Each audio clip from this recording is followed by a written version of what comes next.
नमस्कार साथियों। Exam help Suratgarh के ऑनलाइन ऑफलाइन प्लेटफॉर्म पे आपका स्वागत है। आज अपने बात करेंगे भौतिक विज्ञान की बुक के वीडियो सॉल्यूशन में पार्ट नंबर 2 है law of motion and friction का दूसरा पार्ट है आज, जिसके बाकी बचे प्रश्नों का वीडियो सॉल्यूशन अपने देखेंगे। मैंने लास्ट वीडियो में कहा था कि आप घर्षण के बारे में थोड़ी और स्टडी करनी है आपको, और बलों को घटकों में कैसे तोड़ना है, इन सब के बारे में आपको जानकारी लेनी है ताकि आगे वाले प्रश्नों में आपको आसानी रहे। आगे वाले प्रश्न घर्षण से संबंधित हैं, बलों को घटकों में कैसे तोड़ना है और रेखीय संवेग संरक्षण पर आधारित है कुछ प्रश्न। तो शुरू करते हैं। अपने बुक्स आपके पास होगी, बुक आप साथ में खोल लीजिए ताकि आपकी व्याख्या का भी मिलान हो जाएगा कि कहीं कोई करेक्शन नहीं है या फिर आंसर की जो है उसमें कोई करेक्शन है या नहीं है। तो अपने शुरू करते हैं। तो बुक बाजार में आई, ये बाजार में क्या हमारे पास उपलब्ध है बुक, तीनों बुक उपलब्ध है, फिजिक्स, केमिस्ट्री और बायोलॉजी की। आप डाक के माध्यम से मंगवा सकते हैं। परीक्षा से पहले परीक्षा की आपकी अच्छी तैयारी हो जाएगी और आपको कम से कम 15 क्वेश्चन के आसपास ये बुक दे के जाएगी अगर आप पूरी आराम से पढ़ते हैं। पूरे कॉन्सेप्ट जो क्वेश्चन आए हुए हैं उन पे ही आप फोकस करते हैं तो बुक्स हैं वो कॉम्बो में उपलब्ध है, आप मंगवा सकते हैं। इसके अलावा हमारी आगामी टेस्ट सीरीज भी आप ज्वाइन कर सकते हैं। शुरू करते हैं। 20 प्रश्नों तक सॉल्यूशन हो गया था, आज अपने 21 प्रश्न देखेंगे जो 2023 में आया था। चित्र में दर्शाए बलों के सतह के लिए म्यू एस बराबर है 0.4 और म्यू के बराबर है 0.3। द्रव्यमान 50 केजी तथा एफ बराबर है 450 न्यूटन है, तो बलों का त्वरण होगा। तो म्यू एस का मतलब है स्थितिक घर्षण गुणांक, म्यू के का मतलब है गति घर्षण गुणांक, और द्रव्यमान इस ब्लॉक का कितना दे रखा है, इस ब्लॉक का द्रव्यमान दिया हुआ है m बराबर 50 केजी। कितना केजी दिया हुआ है, m बराबर 50 केजी। ठीक है, थोड़ा सा अपने कलर चेंज कर लेते हैं इसका।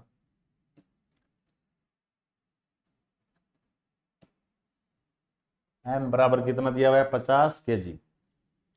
और ब्लॉक का त्वरण पूछा है, त्वरण पूछा है, इसका मतलब है कि वस्तु क्या कर रही है, गति कर रही है। वस्तु क्या कर रही है, गति। त्वरण ए का मान आपसे पूछा है, त्वरण ए का मान आपसे पूछा है। तो कैसे हल करेंगे अपन इसको, तो देखिए हम पहले इसमें जितने भी बल हैं वो दिखा देते हैं कि एक तो ये आरोपित बल F है ही, इसका मान आपको दिया हुआ है, F बराबर कितना दिया हुआ है, 450 न्यूटन। और वस्तु का नीचे की ओर भार बल लगता है वो लगता है mg, ऊपर की ओर लगता है नॉर्मल फोर्स या प्रतिक्रिया बल लगता है। और क्योंकि इधर बल लगाया आरोपित बल, तो वस्तु गति इसी दिशा में करेगी क्योंकि त्वरण की डायरेक्शन यही होगी। और जिधर वस्तु गति कर रही है, करना चाहती है, उसके विपरीत दिशा में घर्षण होता है। तो ये कौन सा घर्षण होगा, क्योंकि गति कर रही है तो गति घर्षण होगा। कौन सा घर्षण होगा, गति घर्षण।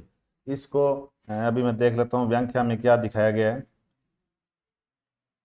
व्याख्या में जो दिखाया गया है वो एफ के ही दिखाया गया है। ठीक है, तो ये इधर लग रहा है एफ के, यहाँ होता है एक्चुअल में, मैंने इसको यहाँ दिखाया आसानी के लिए। ये है। त्वरण कैसे निकालेंगे, त्वरण कौन सी अक्ष पे हो रहा है, इस एक्स अक्ष पे हो रहा है। तो ये जो ब्लॉक है ना तो नीचे धस रहा है ना ऊपर जा रहा है, इसका मतलब एन का मान कितना है यहाँ पर, mg। प्रतिक्रिया बल L का एन का मान कितना है, mg। यानी कि ये वाले ऊर्ध्वाधर बल है वो एक दूसरे को संतुलित कर रहे हैं।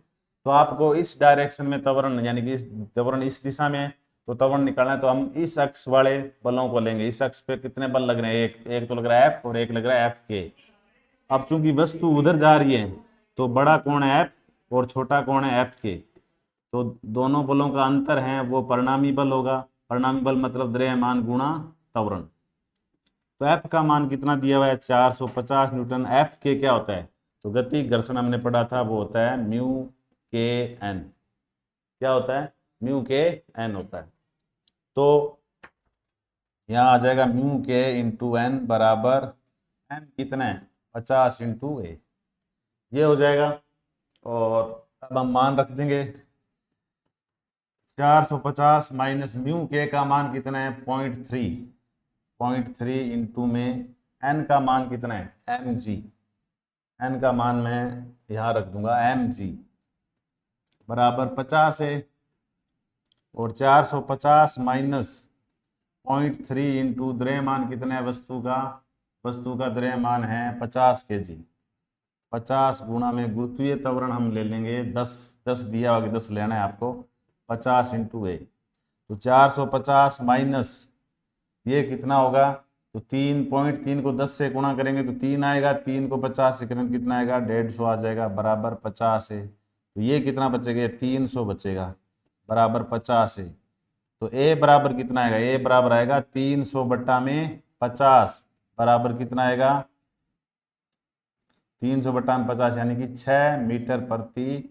सेकंड स्क्वायर, ये इसका आंसर आ जाएगा। बहुत आसान प्रश्न है, यदि आपको इस ब्लॉक पे लगने वाले कितने बल हैं उनके बारे में जानकारी हो तो।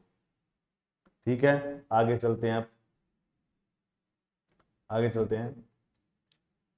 ये बलों को घटकों में तोड़ के दिखाया आपको डायग्राम में, और आप इसको आराम से सॉल्व कर सकते हैं कि अभिलंब प्रतिक्रिया बल को आर माना है, मैंने एन माना था, अब यहाँ आर मान रखा है, तो आप आर और एन को एक ही मान के सॉल्व करेंगे इसको।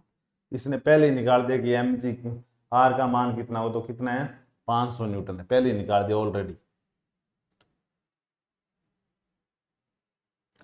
तो कितना आएगा 6 मीटर प्रति सेकंड स्क्वायर। इसमें आपको ये भी बताया है कि भी वस्तु गति कर रही है या नहीं कर रही, तो वस्तु गति कर रही है। ये चेक कैसे करते हैं, तो आरोपित बल का मान है, उससे पहले हम एफ एस मैक्सिमम निकाल लेंगे, स्थैतिक घर्षण बल का अधिकतम मान निकालेंगे जो कितना है 200 न्यूटन, लेकिन बाह्य बल जो आरोपित बल है वो कितना लगाया हमने 450 न्यूटन लगाया, तो मतलब जो आरोपित बल है वो सीमांत घर्षण से या स्थैतिक घर्षण बल के अधिकतम मान से ज्यादा है, तो मतलब वस्तु क्या कर रही है गति, अगर मान कम होता तो वस्तु क्या रहती स्थिर रहती। आगे चलते हैं, तो इसका आंसर हो गया 6 मीटर प्रति सेकंड स्क्वायर। आगे चलते हैं, अब 2 kg के आयताकार ब्लॉक को एक लंबवत बल लगाकर दीवार से सटाए रखा है जाता है, यदि म्यू एस बराबर 0.3 हो तो ब्लॉक को स्थिर रखने के लिए एफ का न्यूनतम मान होगा।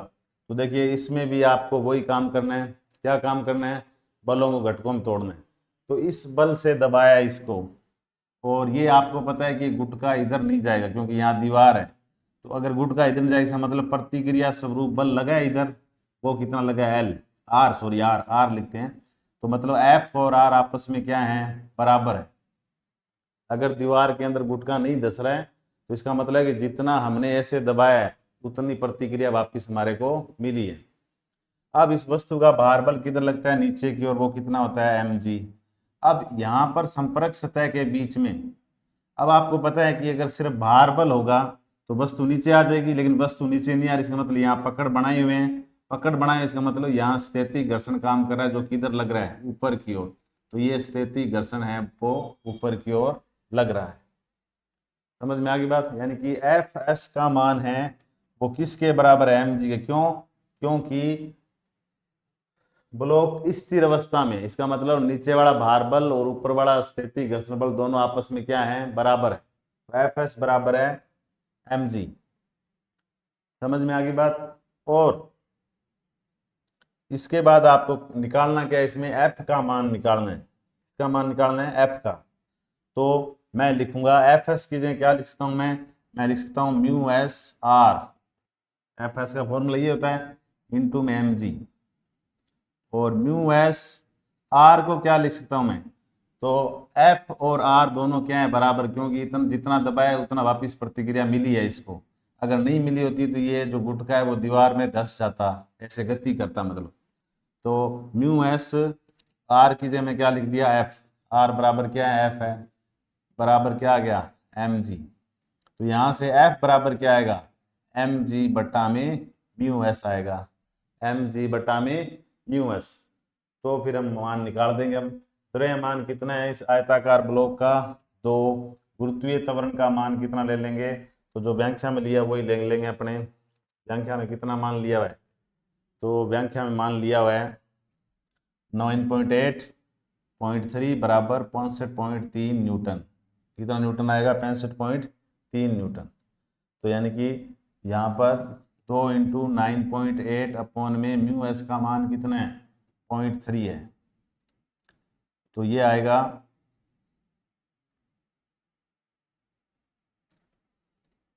इसको काट देंगे ऐसे, तो कितना बनेगा ये 98 दूंगा कितने हो 196 हो गए, 196 भाग 3, तो 6 तिये 18 बच गया 1, 5 तिये 15 बच गया 1, 3 तिये 9, फिर 3 तिये 9, ऐसे मान चलता जाएगा ये।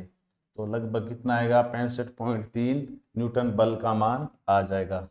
आसान प्रश्न है बिल्कुल, सेम मतलब सेम ही तरीके के कॉन्सेप्ट के प्रश्न है, तो आप थोड़ा सा दिमाग लगाएंगे तो आपसे सोल्व हो जाएंगे आराम से। आगे चलते हैं।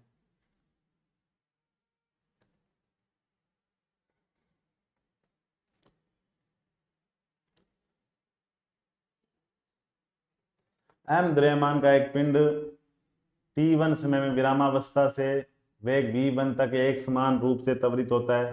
पिंड को दी गई तात्क्षणिक शक्ति समय t के फलन के रूप में होगी।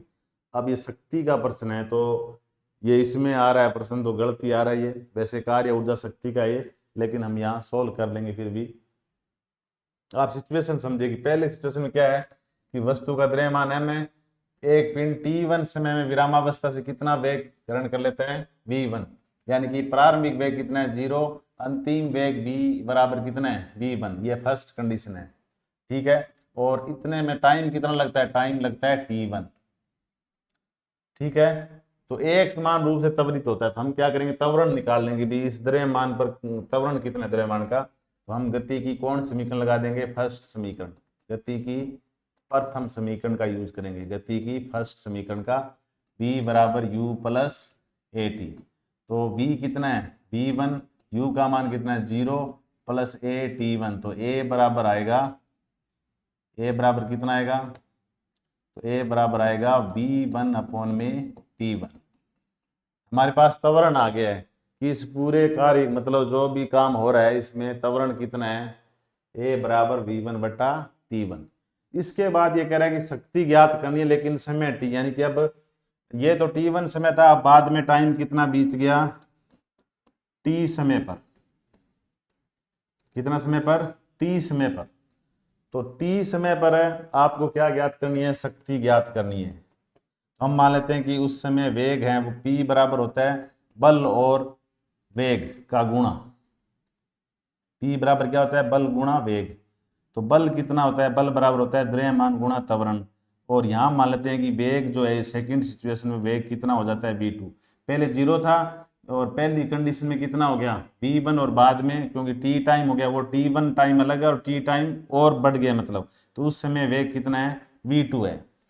समझ में आ गई बात। मान लो ऐसे था, ये शुरुआत थी, यहाँ पर वेग हो गया v1 लेकिन टाइम कितना हो गया t1, और फिर बाद में जब बात करें तो ये टाइम बीत गया t और यहाँ वेग कितना हो गया v2, लेकिन त्वरण एक समान त्वरण यानी कि a का मान सेम रहेगा v1 बट्टा t1। तो हम वापिस गति की पहली समीकरण लगाएं, फर्स्ट समीकरण से, गति की फर्स्ट समीकरण से कहाँ से कहाँ तक, ये a से c तक, ये b है, यहाँ पे हमने गति की समीकरण लगाई थी a से b तक, और अब सीधा a से c तक। तो कितना आएगा v2 बराबर आएगा, प्रारंभिक वेग लिया जाएगा, a पर प्रारंभिक वेग कितना था 0 था, 0 प्लस ए टी आएगा, ये आ जाएगा, ये मान हम यहाँ रख देंगे। तो क्या आएगा बताओ, p बराबर आएगा m गुणा a गुणा में ए टी। तो p बराबर आएगा m a स्क्वायर टी, और a का मान इक्वेशन फर्स्ट में कितना है वो है v1 बट्टा में t1, दोनों का क्या हो जाएगा होल स्क्वायर इंटू में t। तो इसका ऑप्शन नंबर है पहला ही क्या हो जाएगा, सही हो जाएगा। तो मतलब गति की 2 बार फर्स्ट समीकरण लगानी पड़ेगी। सिचुएशन कितनी है, 2 सिचुएशन दे रखी है, वैसे देखो 3, प्रारंभ के बाद ये पहली सिचुएशन और बाद में दूसरी। इस डायग्राम से आप ये सारी प्रक्रिया समझ सकते हैं। तो शक्ति का मान समय t के रूप में कितना होगा, p बराबर m v1 स्क्वायर अपॉन में t1 square into small t, ये हो जाएगा। आगे चलते हैं हम। तो प्रथम चरण है, फिर द्वितीय चरण है, सेकंड स्टेप है, ये ऐसे हल करेंगे इसको, तो आपका सॉल्यूशन हो जाएगा। निम्न में से कौन सा कथन सही नहीं है, घर्षण वस्तुओं को धीमा करता है। बिल्कुल, घर्षण के कारण वस्तु में क्या होती है, धीमी हो। जैसे मान लो एक खिलौना है, कोई कार है, खिलौने वाली कार, उसको चला के छोड़ देते हैं, थोड़ी देर में रुक जाता है क्योंकि टायर और फर्श के बीच में घर्षण लग रहा है, तो वो गति, उसकी गति क्या होती जाएगी, धीमी होती जाएगी। घर्षण से ऊष्मा उत्पन्न होती है, बिल्कुल घर्षण से ऊष्मा उत्पन्न होती है। जैसे आपने हथेलियों को रगड़ते हैं तो घर्षण होता है, जिसका हथेलियाँ क्या हो जाती है, गर्म हो जाती है। घर्षण गतिशील वस्तुओं को रोकता है, ये भी बात सही है। घर्षण गतिशील वस्तुओं को रोकता है, यानी कि ब्रेक लगाएंगे तो घर्षण पैदा होगा, तभी वस्तु रुकेगी। अगर घर्षण नहीं है तो फिर वस्तु रुकेगी नहीं और ब्रेक भी नहीं लगेंगे। घर्षण किसी भी स्थिति में लाभदायक नहीं। देखिए घर्षण है वो आवश्यक हानि है। घर्षण क्या है, एक आवश्यक हानि, यानी कि वो आवश्यक भी है लेकिन हानिप्रद भी है। आवश्यक क्यों है, ब्रेक वाले सिस्टम में वो आवश्यक है। हम जमीन पर चल नहीं पाते हैं क्योंकि हमारे पैरों और पृथ्वी के बीच में घर्षण लग रहा है। घर्षण नहीं लगेगा तो हम फिसल के वहीं पर गिरते रहेंगे, बार बार खड़े होंगे वहीं गिरते रहेंगे। तो घर्षण चलने में सहायता प्रदान करता है और घर्षण के कारण ही ब्रेक लगते हैं। घर्षण के कारण ही पेन चलता है कॉपी के ऊपर, चिकनी सतह पर नहीं चलेगा। तो ऐसा नहीं कि घर्षण लाभदायक नहीं है, घर्षण लाभदायक भी होता है। और हानिप्रद कहाँ होता है कि जैसे मान लो मशीनरी है, जो मशीन के पार्ट्स के बीच में घर्षण हो रहा है तो वो पार्ट घिस जाते हैं और उनकी दक्षता क्या होती जाती है, कम होती जाती है और मशीनें खराब हो जाती है, तो वो हानि है। लेकिन हमारे चलने वाले सिचुएशन में, ब्रेक लगने वाले में, वो क्या है, लाभदायक है। तो किसी भी स्थिति में लाभदायक नहीं है ऐसा नहीं है, कुछ स्थितियों में लाभदायक होता है, कुछ स्थितियों में क्या होता है, लाभदायक होता है।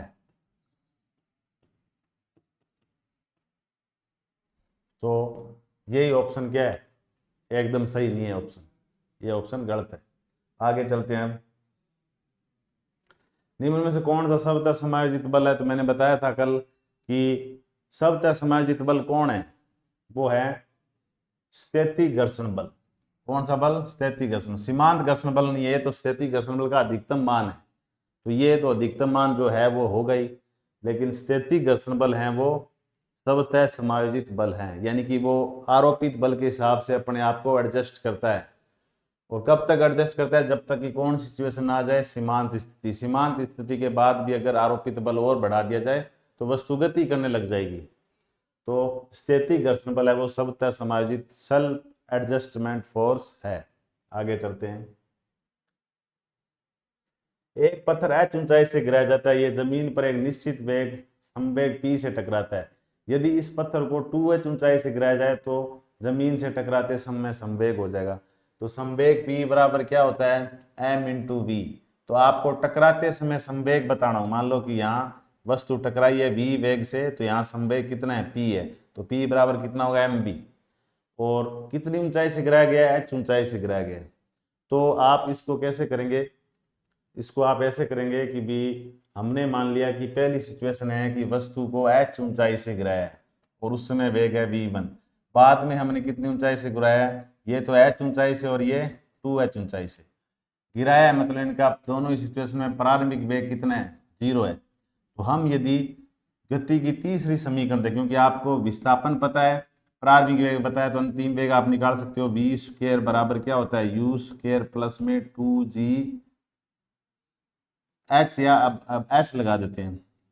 तो प्रारंभिक वेग 0 है तो v बराबर सीधा आएगा रूट में 2gs, ये u 0 हो जाएगा और v स्क्वायर बराबर आएगा 2gs, तो v बराबर आएगा रूट 2gs। तो v है, अब गुरुत्वीय त्वरण तो चाहे कितनी दूर से गिराएं आप, g का मान लगभग सेम रहेगा। तो g तो नियत है, बदलने वाला कौन है, s, यानी कि v है वो s के क्या है, समानुपाती। तो या मैं पूरा का पूरा मान यहाँ रख दूं तो P बराबर क्या आएगा, m इंटू रूट में 2gs। तो अब अगर P का मैं संबंध देखूं S के साथ तो क्या आएगा, P समानुपाती है रूट S। ऐसे क्यों ले रहे हैं, क्योंकि अलग अलग ऊंचाइयों से गिरा है। तो जो P2 बट्टा P1 होगा, P2 बट्टा P1 बराबर होगा रूट S2 बट्टा में रूट S1। तो S2 कितना है, यानी कि बाद में कितनी ऊंचाई से गिराया, 2h ऊंचाई से, पहले कितनी ऊंचाई से गिराया था, h से। तो मैं इन दोनों के एक साथ रूट में लिख देता हूं ताकि हमारे समझ में h से h कट जाएगा। तो P2 बट्टा P1 बराबर आएगा रूट 2, यही आएगा संवेग। यानी कि इसका संवेग है वो, यहाँ संवेग P2 और यहाँ संवेग P1 और यहाँ वेग V2 है, यहाँ विस्थापन है S2 और यहाँ है S1। S1 का मान h है और S2 का मान 2h है। तो यानी कि जो P2 है बाद वाला संवेग वो पहले वाले संवेग का कितना गुना होगा, √2 गुना। तो पहले संवेग कितना है, ये एक्चुअल में P1 का मान आपको कितना दिया हुआ है, P दिया हुआ है, तो यानी कि √2P आ जाएगा। √2 का मतलब होता है 1.41 P, तो ये आंसर आएगा 1.41 P आ जाएगा। बिल्कुल आसान प्रश्न है, सिंपल लैंग्वेज में। आगे चलते हैं। ऐसे किया है, बिल्कुल जैसे समझाया वैसे का वैसा किया है, आप देख सकते हैं आराम से, व्याख्या समझ में भी आएगी आपको व्याख्या। सत्य कथन बताना है इसमें। घर्षण बल दो संपर्क पृष्ठों के बीच आपेक्षिक गति का विरोध करता है। बिल्कुल संपर्क सतहों के बीच की आपेक्षिक गति का विरोध करता ही करता है। कौन सा बल, घर्षण बल। अब है घर्षण बल संपर्क बल का संपर्क पृष्ठों की उभय निष्स्पर्श रेखा अनुदिश होता है।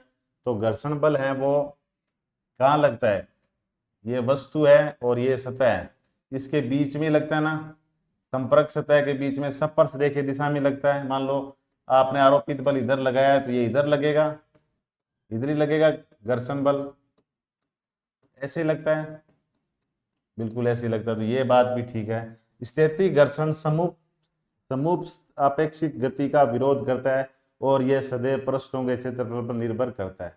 ये थोड़ा सा गलत है। स्थितिक घर्षण बल है वो वस्तुओं को गति करने में सहायता भी प्रदान करता है, क्योंकि अगर स्थितिक घर्षण नहीं होगा तो हमारे पैर पृथ्वी के साथ लॉक ही नहीं होंगे, मतलब तालाबंदी वाला सिस्टम नहीं होगा, पैर लॉक नहीं होंगे जमीन के साथ, तो पैर वहीं फिसल जाएगा। तो घर्षण चलने में सहायता प्रदान करता है। और दूसरी बात, हम जब बाइक से रेस बढ़ाते हैं तो बाइक तेज भागता है। अब रेस बढ़ाने के बाद टायर और रोड के बीच में अगर वो स्थितिक घर्षण नहीं होगा, पकड़ ही नहीं होगी, तो आप चाहे कितना ही रेस बढ़ाते जाएं, तेज स्पीड होगी नहीं। तो स्पीड तेज करने में भी स्थितिक घर्षण का योगदान रहता है। तो ये बात गलत दिख रही है। और दूसरी कि संपर्क क्षेत्रफल पर निर्भर करता है, तो घर्षण बल है वो संपर्क सतहों के क्षेत्रफल पर निर्भर करता भी नहीं है, ये बात भी गलत है। तो यानी कि तीसरा ऑप्शन ही क्या है, असत्य है, ये ही असत्य है। गतिज घर्षण वास्तविक आपेक्षिक गति का विरोध करता है। बिल्कुल गतिज घर्षण है वो गतिशील वस्तु को रोकता है और संपर्क सतहों के क्षेत्र पर निर्भर नहीं करता, ये ठीक है। तो तीसरा ऑप्शन है वही क्या है, असत्य है। आगे चलते हैं हम। 10 kg का एक बॉक्स एक खुरदरी सतह पर रखा है, स्थैतिक घर्षण गुणांक μs बराबर 0.4 है, तो 30 न्यूटन बल लगाने पर स्थैतिक घर्षण बल होगा। तो ये प्रश्न आप पीछे आया उस बेस पे कर सकते हैं आप कि स्थैतिक घर्षण गुणांक दे रखा है और कितना बल लगाया, आरोपित बल कितना है, ये आरोपित बल है वो कितना है, वो है 30 न्यूटन।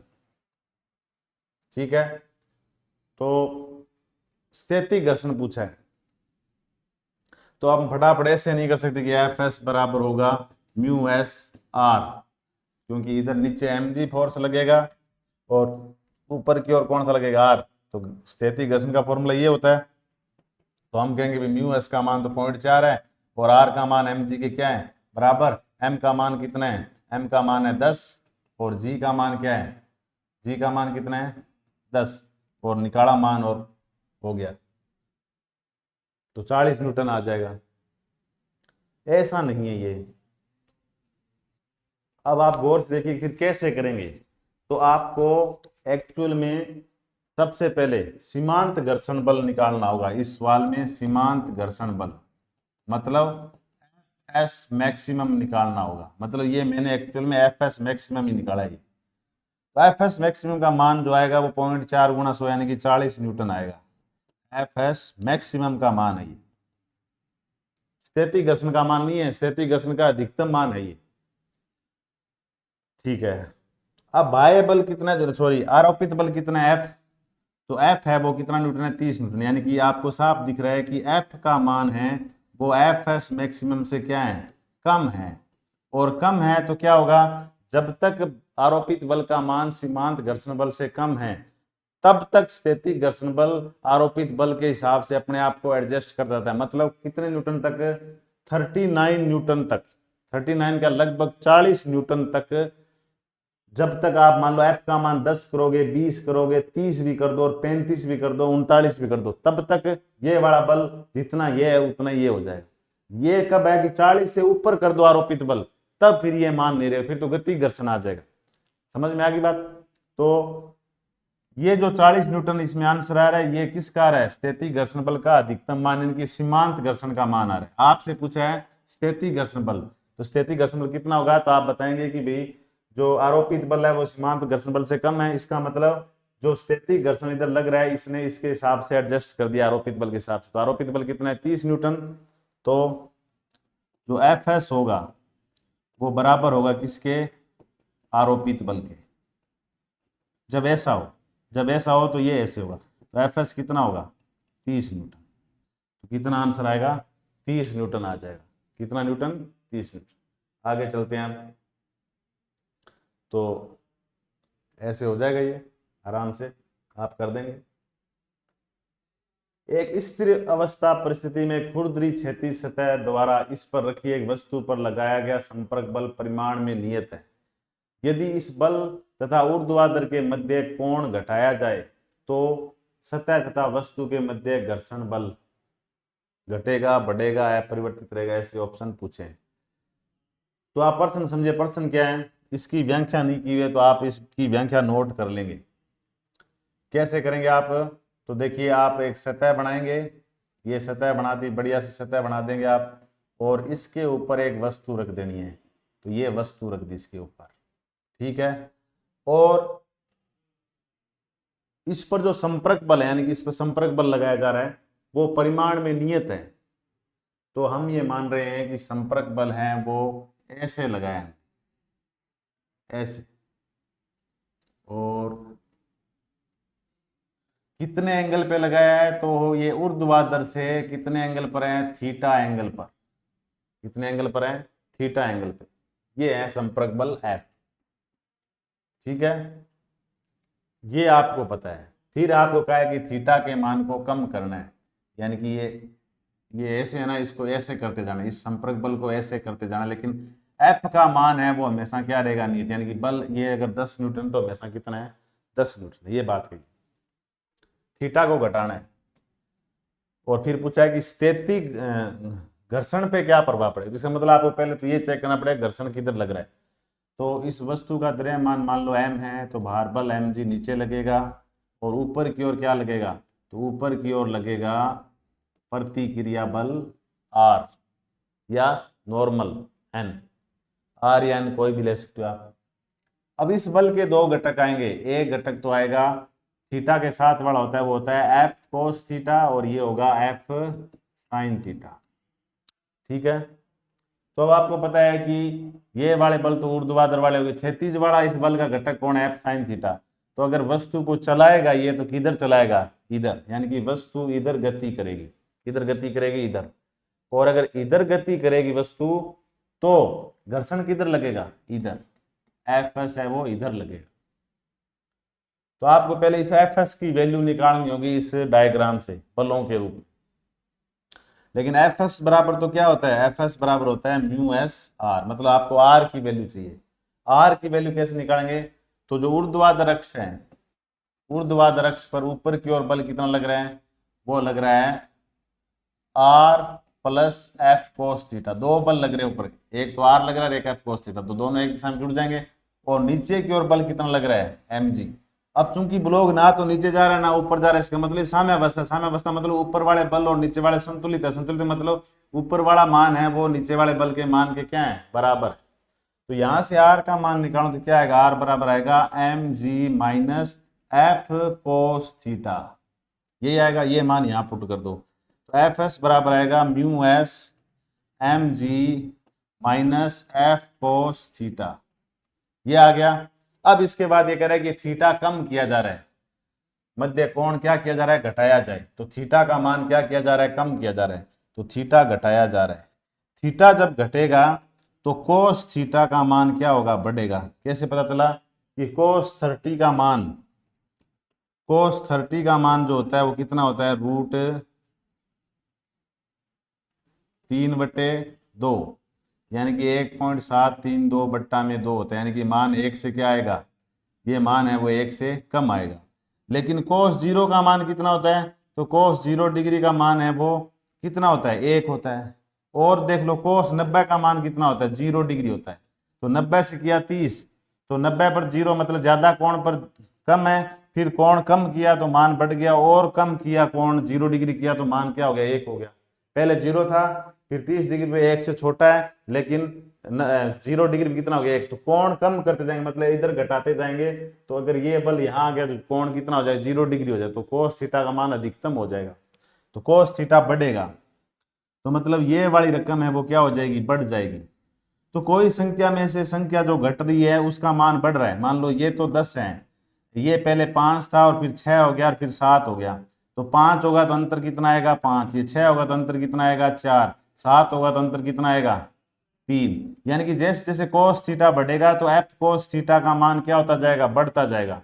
cos थीटा बढ़ेगा, सॉरी घटेगा, थीटा घटेगा तो cos थीटा का मान क्या होगा, बढ़ेगा। cos थीटा का मान बढ़ेगा तो एफ cos थीटा भी क्या होगा, बढ़ेगा। और एफ cos थीटा बढ़ेगा तो जो mg minus F cos theta यानी कि दोनों का अंतर है वो क्या हो जाएगा, कम हो जाएगा। तो फिर एफ एस क्या होगा, एफ एस तो इस पे निर्भर कर रहा है पूरे पे, mg minus F cos theta पे निर्भर कर रहा है, मगर ये ब्रैकेट वाली संख्या घट गई तो एफ एस का मान क्या हो जाएगा, कम हो जाएगा। एफ एस का मान क्या हो जाएगा, कम हो जाएगा, मतलब एफ एस क्या हो जाएगा, घटेगा। ऐसे कर देंगे। ये प्रश्न है, ये अभी आया था, जो लास्ट में 2024 में एग्जाम हुआ था सेकंड ग्रेड का, उसमें आया था। आगे चलते हैं हम। निम्न कथनों पे विचार कीजिए। टेबल कवर को टेबल पर रखी प्लेटों को गिराए बिना खींचा जा सकता है। टेबल के ऊपर टेबल कवर पड़ा है और उसके ऊपर प्लेटें रखी हुई है। अगर मैं अचानक खींच लूँ कपड़े को जोर से, मतलब बहुत कम टाइम में, मतलब मेरा जो बल है वो प्लेटों के पास ट्रांसफर ही ना हो, तो चादर निकल जाएगी और टेबल वो प्लेटें वही रहे। जैसे आपने जड़त्व का जो पहला नियम है उसमें पढ़ा होगा कि एक गिलास है, उसके ऊपर गत्ता रखा हुआ है, पतला गत्ता, उसके ऊपर सिक्का रखा हुआ है। गत्ते पे जोर से चोट मारे तो गत्ता आगे चला जाएगा, लेकिन सिक्का वहीं का वहीं और गिलास में गिर जाएगा, मतलब सिक्का गत्ते के साथ बाहर नहीं जाएगा। तो ये बात संभव है न्यूटन के प्रथम नियम से, कि जो जड़त्व का नियम है इसमें स्थिर अवस्था का जड़त्व लागू हो जाएगा। तो ये बात सही है। प्रत्येक क्रिया की समान विपरीत प्रतिक्रिया होती है, ये बात सही है, लेकिन ये गति का कौन सा नियम है, तृतीय नियम। और ऊपर वाला कौन से नियम संबंधित है, ये जड़त्व का नियम यानी कि प्रथम नियम से संबंधित है। समझ में आई बात, या यूं कही जड़त्व का नियम है, ये जड़त्व बता रही, लेकिन ये कौन सा नियम है, तृतीय नियम। तो दोनों बातें अलग अलग सही है, लेकिन क्या इसको टेबल कवर वाले के एग्जाम्पल अभिकथन को क्या ये समझा पा रहा है, नहीं समझा पा रहा। तो मतलब ए और आर दोनों सत्य है, जबकि आर ए का सही व्याख्या नहीं करता। व्याख्या कैसे करता, हम कहते हैं कि इसमें स्थिर अवस्था का जड़त्व लगा है। अगर यहाँ बोलता ना स्थिर अवस्था का जड़त्व है तो ये सही हो जाता। आगे चलते हैं हम। एक स्थिर वस्तु 3 समान द्रव्यमान के टुकड़ों में विस्फोटित हो जाती है। तो एक वस्तु है वो 3 समान द्रव्यमान के टुकड़ों में ऐसे विस्फोटित हो जाती है। इनमें से एक टुकड़ा पूर्व दिशा में 24 मीटर प्रति सेकंड के वेग से, दूसरा उत्तर दिशा की ओर। तो हम दिशा बनाएं, नॉर्थ साउथ ईस्ट वेस्ट। एक जाता है उत्तर दिशा की ओर, मतलब हम थोड़ा सा इसको सही बना देते हैं। एक तो जाता है उत्तर दिशा की ओर, दूसरा जाता है, एक जाता है पूर्व दिशा की ओर, एक उत्तर दिशा की ओर। तो तीसरा कहाँ जाएगा, तो इन दोनों का परिणामी वेग किधर आएगा, इधर। और संवेग भी, परिणामी संवेग भी किधर आएगा, इधर। तो तीसरे को इधर जाना पड़ेगा। क्यों, क्योंकि प्रारंभिक संवेग कितना है, 0 है। क्यों है 0, क्योंकि द्रव्यमान तो है इसका 3m, लेकिन ये कौन सी अवस्था में है, विरामावस्था में। तो प्रारंभिक संवेग 0 है, तो अंतिम संवेग भी कितना होना चाहिए, 0। तो इन दोनों का परिणामी संवेग आएगा वो p1 vector plus p2 vector आएगा, और ये कौन आएगा, p3 वेक्टर। तो परिमाण में p3 वेक्टर हैं वो p1 वेक्टर प्लस क्या होगा, p2 वेक्टर। ऐसे होगा, समझ में आ गई बात, ये ऐसे होगा। लेकिन हमारे को जो पूछा वो सिंपल प्रश्न है कि एक तीनों का द्रव्यमान कितना है m, इसका भी m और इसका भी m। तो इसका इसका वेग है 24 मीटर प्रति सेकंड और इसका है 18 मीटर प्रति सेकंड। तो हम तो सिंपल रेखीय संवेग संरक्षण का नियम लगा देंगे। रेखीय संवेग संरक्षण का नियम हमने पढ़ा हुआ है, क्या है? प्रारंभिक संवेग है वो अंतिम संवेग के क्या होता है?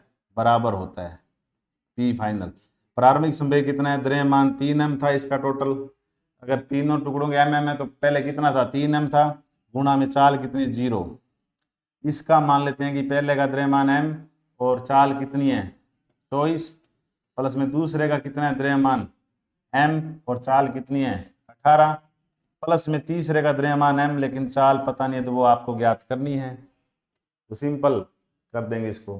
तो क्या आएगा? ये सिर्फ मान ज्ञात करना है तो हमारे कोई दिक्कत नहीं है।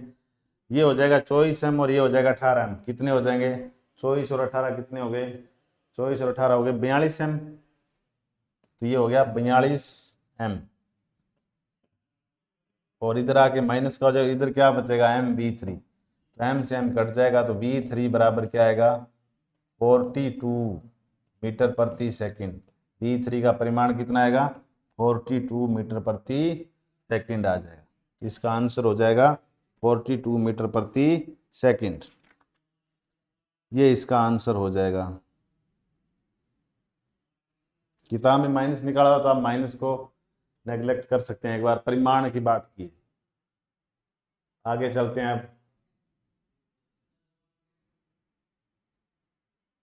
ये इसको करके बताया आपको आसान भाषा में, आप समझ सकते हैं इसको। एक 60 न्यूटन का क्रेट खुद सतह पर स्थिर है। इस पर 21 न्यूटन का क्षैतिज बल लगाया जाता है। यदि घर्षण गुणांक म्यू एस बराबर 0.5 तथा म्यू के बराबर 0.4 है तो क्रेट पर घर्षण बल का परिमाण है। तो इसमें भी आपको पता है क्या करना है, वही काम करना है। पहले चेक करना है कि भी कौन सा घर्षण काम करेगा। उसके लिए आपको एफ एस मैक्सिमम निकालना होगा। एफ एक्स मैक्सिमम कितना आएगा? 0.5 गुणा में भार बल कितना है? 60 न्यूटन। तो प्रतिक्रिया बल भी कितना होगा? 60 न्यूटन होगा, तो यानी कि 30 न्यूटन आएगा। तो जो भार से बल लगाया है उसका मान कितना है? तो भार से बल लगाया वो 21 न्यूटन है, लेकिन एफ एस मैक्सिमम कितना है? 30। तो यानी कि भार से जो आरोपित बल है वो एफ एस मैक्सिमम से क्या है? कम है। इसका मतलब वस्तु क्या है? स्थिर है। क्यों? क्योंकि गतिशील तो कब होगी? जब जो आरोपित बल है वो स्थैतिक घर्षण बल के अधिकतम मान से क्या हो जाए? ज्यादा हो जाए, तब वस्तु गति करती है। और स्थिर है इसका मतलब है कि स्थैतिक घर्षण बल ने आरोपित बल को एडजस्ट कर लिया है। तो इस जो आरोपित बल 21 न्यूटन है तो स्थैतिक घर्षण बल भी कितना न्यूटन होगा? 21 न्यूटन ही होगा। आगे चलते हैं। इसका आंसर आएगा कितना न्यूटन? 21 न्यूटन। मैं ज्यादा नहीं बात कर रहा इस पे क्योंकि ऐसे 2 प्रश्न आ चुके हैं पहले। आगे चलते हैं। 2 क्या 3 आ गए ऐसे प्रश्न। एक एक द्रव्यमान m प्रारंभ में विरामावस्था में, इस पर एक नियत बल लगाया जाता है। दिए गए विस्थापन के लिए इसमें उत्पन्न वेग समानुपाती है। तो उत्पन्न वेग समानुपाती है, ये पूछा है। इस पर एक नियत बल लगाया जाता है, दिए गए विस्थापन के लिए उत्पन्न वेग समानुपाती है। तो प्रारंभिक वेग कितना है? u बराबर 0 है। नियत बल लगाया जाता है, मान लो बल F लगाया गया, द्रव्यमान कितना है? m। तो त्वरण कितना होगा? तो बल F बराबर होता है ma। तो त्वरण होगा a बराबर F बट्टा m। विस्थापन दिया हुआ है शब्द, विस्थापन मान लो कितना है? s है। तो वेग समानुपाती होता है, ये पूछा है। तो वेग समानुपाती होता है तो हम हमारे पास वेग की बात हो रही है, अंतिम वेग की। तो हम निकालेंगे वी स्क्वायर बराबर यू स्क्वायर प्लस 2a/s। गति की कौन समीकरण? थर्ड समीकरण। क्योंकि वेग और विस्थापन भी चाहिए आपको, वेग भी चाहिए और विस्थापन। तो वी स्क्वायर बराबर ये तो 0 हो जाएगा, तो आएगा 2a/s। तो वी स्क्वायर बराबर 2 इंटू एफ बट्टा में m और s। तो v बराबर कितना आएगा? रूट में 2f बट्टा में m और s। द्रव्यमान के साथ वेग का क्या संबंध होगा? द्रव्यमान है वो वेग के वर्गमूल के, सॉरी, वेग है वो द्रव्यमान के वर्गमूल के क्या है? व्युत्क्रमानुपाती है। इसका ऑप्शन नंबर 2 सही हो जाएगा। ऐसा क्यों किया है? डाटा दिया उस हिसाब से किया है। त्वरण का मान f बट्टा m रखना ही रखना होगा आपको। यही क्यों लगा इस समीकरण? क्योंकि विस्थापन का जिक्र हो रहा है, प्रारंभिक वेग 0 है और अंतिम वेग v के साथ संबंध चाहिए। टाइम तो दिया नहीं हो, तो टाइम दिया नहीं हुआ तो हम पहली और दूसरी समीकरण तो यूज कर नहीं सकते। आगे चलते हैं। ये है आराम से आप कर सकते हैं कि त्वरण निकाला है, प्रारंभिक वेग 0 है। बिल्कुल बढ़िया से आपको समझाया गया, एकदम आसान भाषा में। आगे चलते हैं। जब दो संहतियां M1 व M2 पर बराबर बल F और F द्वारा कार्य किए जाते, दोनों संहतियों द्वारा प्राप्त त्वरणों का अनुपात होगा। तो बल बराबर क्या होता है, द्रव्यमान गुणा त्वरण। तो A बराबर क्या होगा, F बट्टा M। तो त्वरण है, क्योंकि बल तो क्या कह रहा है, बराबर है दोनों पर, यानी कि बल F नियत है। तो इस फॉर्मूले में बल F नियत है, तो त्वरण का द्रव्यमान के साथ क्या संबंध होगा, तो A समानुपाती होगा किसके, द्रव्यमान के व्युत्क्रमानुपाती हो जाए। अब आपको निकालना है A1 बट्टा A2। तो A1 बट्टा A2 क्या आएगा, तो A1 के सामने तो दूसरा द्रव्यमान आएगा, A2 के सामने पहला द्रव्यमान आएगा, यानी कि ये आएगा M2 अनुपात M1। इसका ऑप्शन नंबर 2 सही हो जाएगा। बिल्कुल ही आसान प्रश्न है, एकदम ही। ऐसे प्रश्न आजकल पूछे नहीं जाते हैं, लेकिन फिर भी हो सकता है कि कोई आसान आ जाए पेपर, तो ऐसे प्रश्न पूछे जाते हैं। आगे चलते हैं।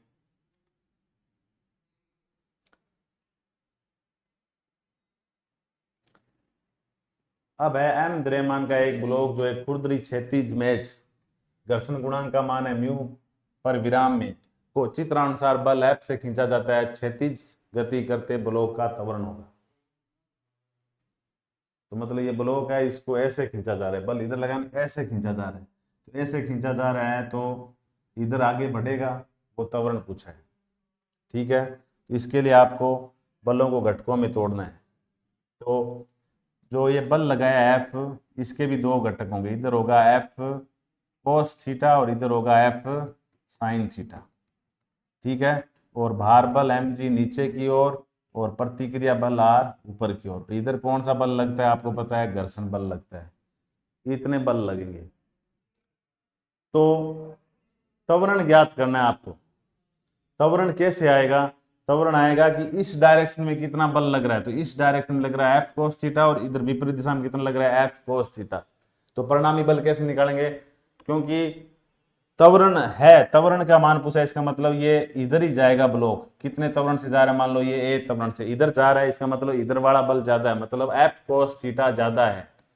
उसमें से कम वाला कौन है, स्थैतिक घर्षण, ये वाला घटा देंगे तो परिणामी बल आएगा द्रव्यमान गुणा त्वरण। ठीक है, अब F cos थीटा का, तो F cos थीटा रहने देंगे हम। माइनस में Fs का मान कितना है, तो Fs का जो मान है वो होगा म्यू एस आर बराबर M इंटू ए। अब बात है कि R का मान कितना है, मतलब प्रतिक्रिया बल R का मान कितना है।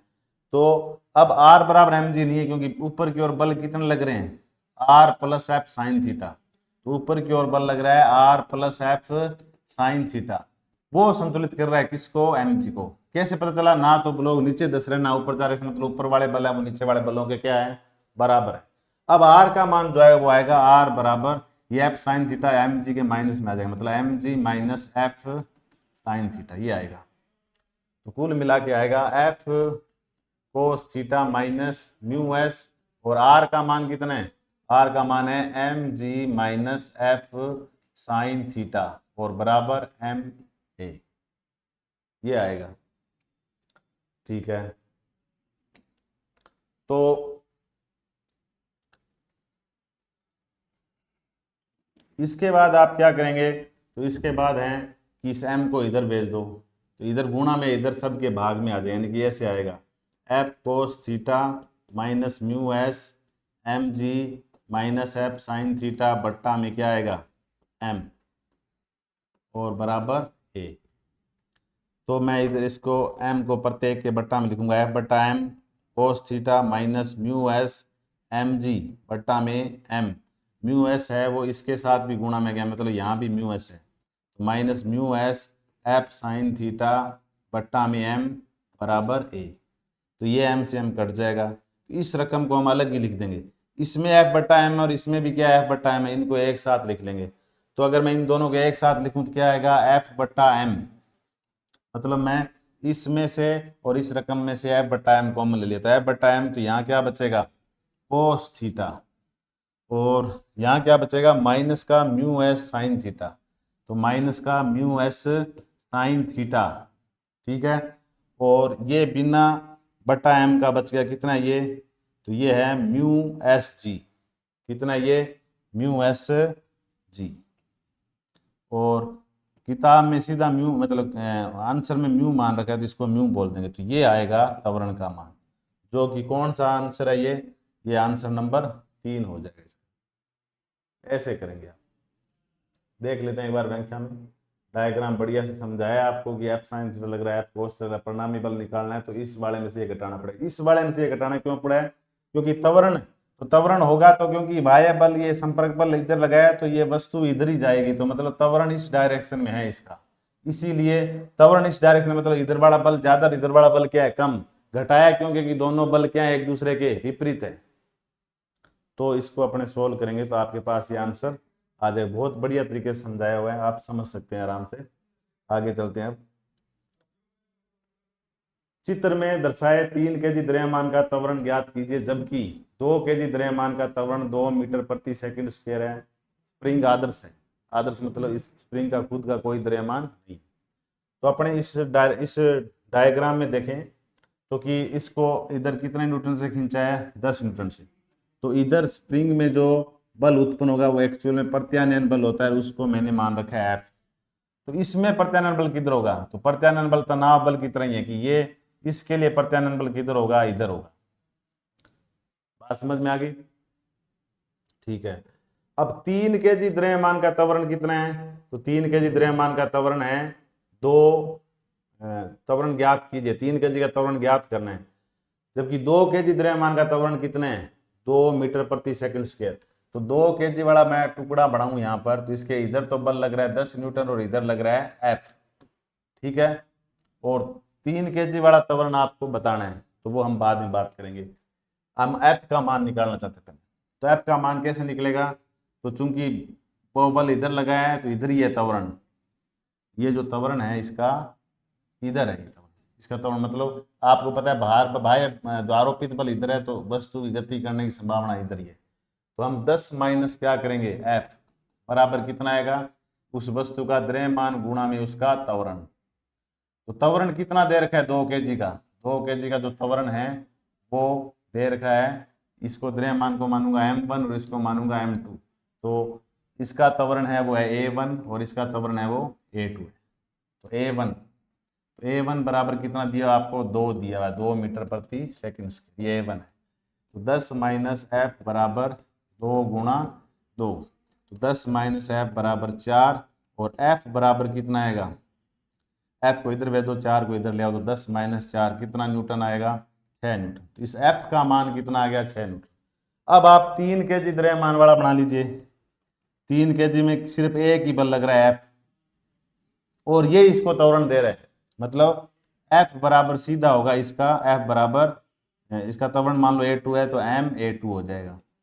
एफ का मान तो आपने ऑलरेडी निकाल रखा है, क्योंकि इस गुट के इधर तो कोई बल है ही नहीं, एक ही बल है, वही त्वरण दे रहा है, इसलिए मैंने लिखा है कि एफ बराबर ma2। एफ का मान कितना है आपके पास, 6, 6 बराबर m कितना, इसका द्रव्यमान कितना है m2, इसका द्रव्यमान m2 कितना केजी है, 3 केजी है, 3 गुणा कितना है a2 का मान कितना है, तो a2 का मान तो आपको ज्ञात करना है, तो a2 बराबर आएगा 6/3 बराबर 2 मीटर प्रति सेकंड स्क्वायर। तो इसका आंसर आएगा 2 मीटर प्रति सेकंड स्क्वायर आ जाएगा। आगे चलते हैं, इसको एफ को प्रत्यानयन बल माना है मैंने, तनाव बल भी मान सकते हो आप। एक चिकनी सतह पर 20 मीटर प्रति सेकंड की चाल से क्षैतिज से चलता हुआ एक ब्लॉक समान द्रव्यमान के 2 भागों में टूट जाता है, जो समान दिशा में गति में बने रहते हैं। यदि इनमें से एक भाग की चाल 30 मीटर प्रति सेकंड है, दूसरे भाग की चाल क्या होगी। तो इसमें भी जैसे थोड़ी देर पहले एक टुकड़ा 3 टुकड़ों में बंटा था, उसी पर होगा, रेखीय संवेग संरचना पर आधारित है, प्रारंभिक संवेग है वो अंतिम संवेग के क्या होगा, बराबर। तो कुल ब्लॉक का कुल द्रव्यमान कितना मान लिया, 2m, क्यों, क्योंकि आगे वो समान द्रव्यमान में टूट रहा है। तो समान ऐसे प्रश्न में आप ऐसे करोगे कि ये 2 भागों में समान द्रव्यमान वाले भागों, मतलब ये भी m है तो ये भी m है, अगर ये m है तो मतलब पहले वाला कितना था, 2m था, ठीक है। और इसका चाल कितनी दे रखी है, इसकी चाल दे रखी है 20 मीटर प्रति सेकंड, और 2 टुकड़ों में टूट गया तो तथा ब्लॉक की चाल कितनी है, तो 2, इसकी इसकी टोटल संवेग कितना होगा, प्रारंभिक संवेग 2m गुणा में 20, यानी कितना होगा 40m हो जाएगा। इनिशियल मोमेंटम या प्रारंभिक संवेग कितना होगा 40m, मीटर नहीं 40m। यह ब्लॉक m द्रव्यमान दो भागों में टूट जाता है। जैसे पहले भाग की चाल v1, पहले भाग की चाल कितनी दे रखी है, मान लो यही पहला भाग है, इसकी चाल कितनी है 30 मीटर प्रति सेकंड, और बाद वाले की आपको ज्ञात करनी है, यानी कि v2 आपको ज्ञात करना है। तो हम कैसे करेंगे, पी आई बराबर पी फाइनल। तो पी आई का मान तो कितना मैंने निकाल ही दिया 40m, और इसका कैसे निकालेंगे, वो होगा P1 प्लस P2, दो है ना ये। पहले का संवेग कितना आएगा 30m, यानी कि मैं लिखूंगा पहले को एक बार पूरा लिख देता हूँ, m1 v1 प्लस में m2 v2, इधर 40m है तो m1 कितना है, m1 है m, और v का मान कितना है 30, तो ये 30m प्लस में m2 कितना है m इंटू में v2, और ये कितना है 40m, ये 30m इधर जाएगा तो 40 में से 30 गया तो कितना बचेगा 10m बराबर mv2, m से m कट जाए तो v2 बराबर कितना आएगा 10 मीटर प्रति सेकंड आ जाएगा। कितना आएगा 10 मीटर प्रति सेकंड। तो आराम से कर सकते हो आप रेखीय संवेग संरक्षण के नियम से। रेखीय संवेग संरक्षण का नियम लगाना है आपको, और कुछ नहीं है, बिल्कुल आसान है। ऐसा प्रश्न आने की संभावना पूरी रहती है, कई बार आए ऐसे प्रश्न। ये है 10 kg द्रव्यमान का एक ब्लॉक एक क्षैतिज सतह पर रखा है। ब्लॉक पर चित्र में दर्शानुसार एक बल F आरोपित किया जाता है। F के किस न्यूनतम मान के लिए ब्लॉक ऊपर उठेगा। तो मतलब बल ऐसे लगाया है, तो ऐसे बल लगाया तो वैसे तो ये आगे भी किसी अगर ऊपर भी उठेगा, ऊपर उठाने वाला आपको बल का मान बताना है कि बल का मतलब इस F का मान कितना करें कि ब्लॉक ऊपर की ओर उठे। तो इसके लिए हम इस बल को घटकों में तोड़ेंगे। तो एक जो थीटा के साथ बड़ा होगा वो तो होता है एफ कोस थीटा, यानी कि एफ कोस डिग्री 30 डिग्री, और ये होगा एफ साइन 30 डिग्री। नीचे की ओर भार बल लगता है mg, और ऊपर की ओर लगता है प्रतिक्रिया बल r। ठीक है, तो ये है। अब f का मान कितना लगाना है, कम से कम f का मान कितना हो कि वो गुटका ऊपर की ओर उठे। तो अब आप देख सकते हो कि एफ का मान कितना होना चाहिए। तो अपने बैंक के हम देखते हैं डायग्राम में कि ऐसे किया ये f sign F cos theta, तो यानी कि जो इस बल को कम से कम कितना होना पड़ेगा कि एफ साइन थीटा इसके वजन के बराबर हो, यानी कि mg के बराबर हो, तभी ऊपर उठा पाएगा। मतलब सिंपल है इसमें कि एफ साइन 30 डिग्री का मान mg के क्या होना चाहिए, बराबर होना चाहिए। और m का मान है वो आपको दिया हुआ है 10, g का मान 10, और f का मान ज्ञात करना है। साइन 30 का मान कितना होता है 1/2 होता है। कितना होता है 1/2। तो f बराबर आएगा 10 इंटू 10 100, और ये 2 इधर उधर हो जाएगा तो कितना आएगा 200 न्यूटन। तो f का मान कितना न्यूटन होना चाहिए, 200 न्यूटन होना चाहिए। ठीक है, आगे चलते हैं। ये है चित्र के ऊपरी परिदृश्य में 300 ग्राम की एक गेंद 6 मीटर प्रति सेकंड की चाल से एक दीवार पर 30 डिग्री के कोण पर टकराती है तथा फिर उतनी ही चाल से उतने ही कोण पर प्रतिक्षिप्त होती है। गेंद पर दीवार द्वारा आवेग क्या है यदि गेंद 10 मीटर मिली सेकंड के लिए दीवार के संपर्क में रहती है। आवेग पूछा है, तो आवेग कैसे निकालते हैं। तो आवेग संवेग प्रमेय से आवेग बराबर होता है डेल्टा पी, यानी कि संवेग में परिवर्तन। तो आप यदि इस बॉल के संवेग में परिवर्तन निकाल दो तो आपके पास आवेग का मान आ जाएगा। अब कैसे निकालेंगे कि ये बॉल इधर जा रही है ऐसे, तो इस बॉल के ये 30 डिग्री है तो ये एंगल भी कितना डिग्री होगा 30 डिग्री, यानी कि इस वेग के दो घटक हैं, एक तो है v cos 30 और एक है v sin 30। अब ये गेंद टकरा के इधर जा रही है, फिर इसके कितने घटक हैं, दो घटक। ये 30 डिग्री है तो ये भी कितना डिग्री होगा 30 डिग्री होगा, तो ये होगा v cos 30 v cos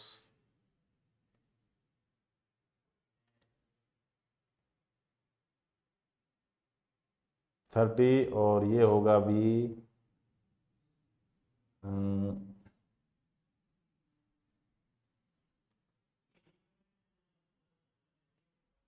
एक मिनट।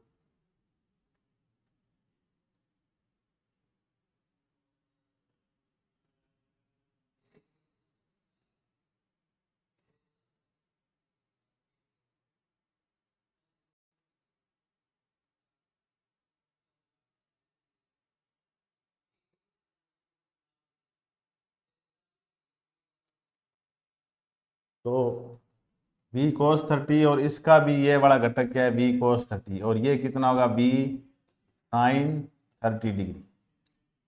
अब ये वाली एक्स है वो एक्स एक्स है और ये वाली एक्स है वो वाई एक्स है, मतलब ये है वाई एक्स और ये है एक्स एक्स। अब आप एक्स एक्स को गौर से देखिए कि एक्स एक्स की बात करूं तो आते टाइम घटक कितना है, बी cos 30, एक्स एक्स पे कितना है, बी cos 30, और जाते टाइम भी कितना है, बी cos 30, और ये किधर है, ये भी इधर है और ये भी किधर है, इधर। तो ये भी बी cos 30, मतलब परिमाण भी दोनों का सेम है और डायरेक्शन भी दोनों में सेम है। इसका मतलब इस एक्स दिशा में वेग में कोई परिवर्तन नहीं हुआ, ना तो दिशा में ना परिमाण, मतलब वेग सदिश में कोई परिवर्तन नहीं हुआ। तो अगर वेग में परिवर्तन नहीं हुआ तो संवेग में परिवर्तन भी नहीं होगा। तो सीधा है कि डेल्टा पी एक्स है वो कितना होगा, 0, मतलब एक्स दिशा में संवेग परिवर्तन 0 होगा। तो फिर कौन सी दिशा में होगा, गौर से देखिए कि जब बॉल आ रही थी तो इसका जो ये घटक है v साइन थीटा किधर है, नीचे की ओर। अब बॉल जब जा रही है तो किधर है, ऊपर की ओर। अब परिमाण तो दोनों का सेम है लेकिन डायरेक्शन अपोजिट होगी, एक की नीचे की ओर है और एक की ऊपर की ओर है। अगर मैं कहूं कि आते वक्त संवेग कितना है, आते वक्त संवेग को मैं p1 से लिखूंगा और कौन से एक्स पे, वाई एक्स पे, वो होगा एम बी cos 30, और मैं लिखूंगा इसको माइनस, क्योंकि माइनस वाई एक्स पे जा रहा है, ये माइनस वाई एक्स है और ऊपर जाने वाले को मैं प्लस वाई एक्स बोलूँ। समझ में आ गई बात। तो कितना आएगा, माइनस का एम बी cos 30, तो m का मान कितना है, 300 ग्राम है। कितना है, 300 ग्राम, 300 ग्राम मतलब 0.3 kg। और v का मान कितना है, v का मान दिया आपको 6, गुणा में cos 30 का मान कितना होता है, तो cos 30 का नहीं, cos नहीं है सॉरी, साइन है, साइन साइन 30 का मान कितना होता है, 1/2। तो ये कितना आएगा, ये 0.9 आएगा ये। तो P1 है वो माइनस का 0.9 आ गया। ठीक है, अब है जाता संवेग वो होगा P2 वो भी मान इतना हो गया लेकिन कितना होगा, 0.9 होगा प्लस का। तो y दिशा में संवेग परिवर्तन कितना है, वो आएगा P2 माइनस P1 यानी कि प्रारंभिक संवेग माइनस अंतिम संवेग कौन से एक्स पे, y एक्स पे। तो कितना आएगा ये, तो आवेग है वो x दिशा में कितना आएगा, 0, क्योंकि संवेग कितना है, संवेग परिवर्तन कितना, 0। तो अब जो y दिशा में आवेग आया वो आएगा डेल्टा पी वाई, और कितना आएगा, डेल्टा P2 का मान कितना है, P2 का मान, तो P2 का मान है 0.9, 0.9 माइनस 0.9, सॉरी 0.9 ऐसे होगा, 0 नहीं है, 0.9। तो ये माइनस माइनस क्या हो जाएगा, प्लस हो जाएगा। तो ये आएगा 1.8 न्यूटन इंटू सेकेंड, यही आवेग आएगा। ठीक है, और ये किधर होगा, तो लास्ट में बॉल किधर गई है, ऐसे गई है ना, तो संवेग में परिवर्तन ऊपर की ओर होगा, तो आवेग भी किधर होगा, ऊपर की ओर होगा। तो इसका आएगा 1.8 न्यूटन सेकेंड ऊपर की ओर। इसको दिखाया थोड़ा सा, आप समझ लेना इसको। मैंने बताया वही बात है, एक्स वाला मैंने सीधा बता दिया कि 0 होगा, और फिर इसका आंसर जो आएगा ऊपर की ओर आ जाएगा। आगे चलते हैं अब।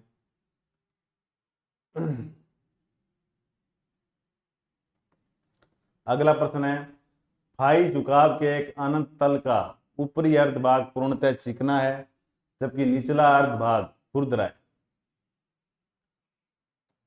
अर्ध भाग है वो खुरदरा है। एक वस्तु ऊपरी सिरे पर विरामावस्था से गति प्रारंभ कर निचले सिरे पर पुनः विरामावस्था में आ जाती है, निचले अर्ध भाग का घर्षण गुणांक होगा। तो इसको अपने व्याख्या से समझ लेते हैं, टाइम थोड़ा सा कम है। और वैसे ये जो है उस पाठ में होना चाहिए, कौन से में, कार्य ऊर्जा शक्ति वाले पाठ में होना चाहिए।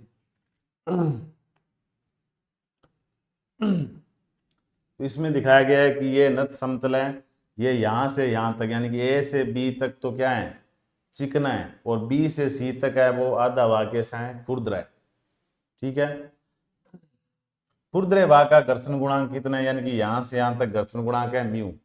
चित्रानुसार बिंदु ए पर वस्तु का वेग कितना है, तो यहाँ पर भी वेग कितना बताया, 0, और यहाँ पर भी वेग कितना बताया, 0। तो ए से सी तक गतिज ऊर्जा परिवर्तन कितना होगा, 0 होगा। गतिज ऊर्जा परिवर्तन कितना होगा, 0। समझ में आ गई बात, गतिज ऊर्जा परिवर्तन कितना होगा, 0 होगा, क्योंकि प्रारंभिक वेग और अंतिम वेग 0 है। तो हम क्या करेंगे अब, और किया गया कार्य है वो गतिज ऊर्जा के क्या होता है, बराबर होता है। तो हम कार्य ऊर्जा पर में लगाएंगे, हम ये कहेंगे कि जो किया गया कार्य है वो गतिज ऊर्जा परिवर्तन के बराबर है, और गतिज ऊर्जा परिवर्तन खुद कितने, 0।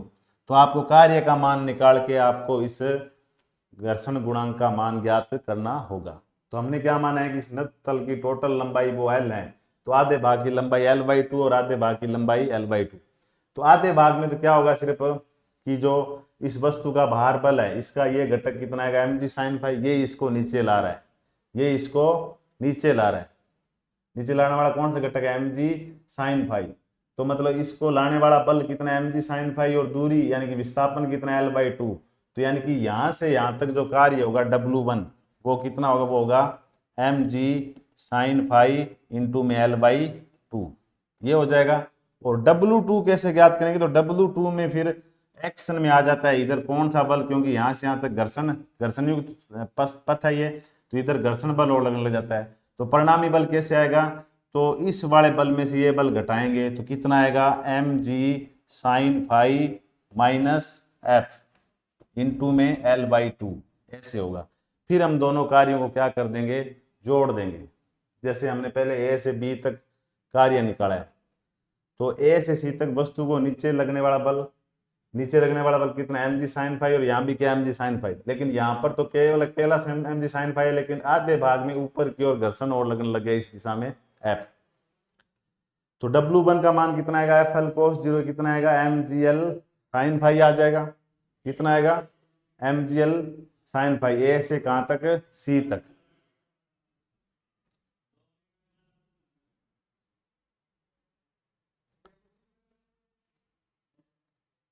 ठीक है,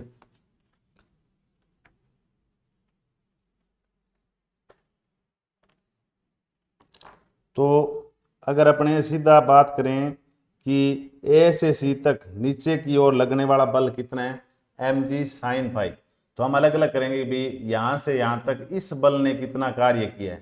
तो इस बल ने कितना कार्य किया है, तो दूरी कितनी है, तो हम इसको इसमें आगे करते हैं, ऐड करेंगे इसको, डायग्राम आप समझ लेंगे कि ए से कहाँ तक, सी तक। ये डायग्राम बना देता हूँ दोबारा ऐसे, ये टोटल दूरी है L, और ये आधा भाग है यहाँ तक, और ये आधा भाग है यहाँ तक। तो नीचे की ओर बल कितना है, mg sin फाई, और यहाँ भी कितना है, mg sin फाई, और ये एंगल कितना है, फाई है। तो ये आधी दूरी कितनी होगी, L/2, और ये आधी दूरी भी कितनी होगी, L/2। ये है पॉइंट ए, ये पॉइंट बी है, और ये पॉइंट सी है। तो नीचे की ओर जो बल लग रहा है उसके द्वारा किया गया कार्य निकालेंगे हम। तो नीचे की ओर जो बल लग रहा है वो कितना है, ए से सी तक हमेशा ही कितना है, mg sin फाई, और यहाँ भी कितना है, mg sin फाई है। तो जो W1 आएगा, ए से सी तक जो कार्य आएगा उसको हम मानेंगे W1, वो कितना आएगा, तो वो आएगा mg sin फाई इंटू में विस्थापन कितना है, तो विस्थापन है L, तो W1 का मान आएगा mgl sin फाई। ठीक है, अब B से C तक, B से कहां तक, C तक। अब जो नीचे वाला बल है उसे टोटल कार्य ज्ञात करिए। अब B से C तक क्या है, इधर एक्शन में कौन सा बल है, इधर एक्शन कर रहा है बल, कौन सा बल, घर्षण बल, इसके द्वारा कार्य करेंगे। तो इसके द्वारा कार्य यहां से यहां तक ही आएगा, और वो कितना आएगा, वो माइनस में आएगा, क्योंकि जो घर्षण बल इधर लग रहा है और विस्थापन इधर है। तो यानी कि बल कार्य बराबर क्या होता है, FD cos 180 डिग्री। तो cos 180 डिग्री मान कितना होता है, -1 होता है। तो ये जो मान आएगा हमारे पास W2 का मान, वो कितना आएगा, FL/2, और cos 180 डिग्री आएगा।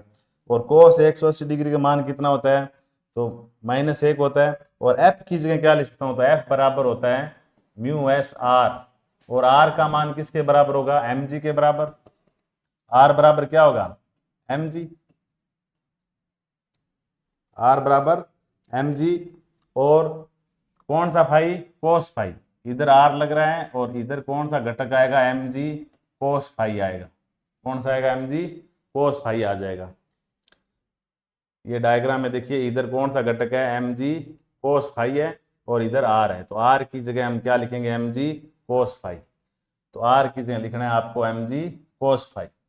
तो ये आएगा म्यू एस एम और जी कोस फाई इंटू में L/2, और किसका निशान, माइनस का निशान आएगा।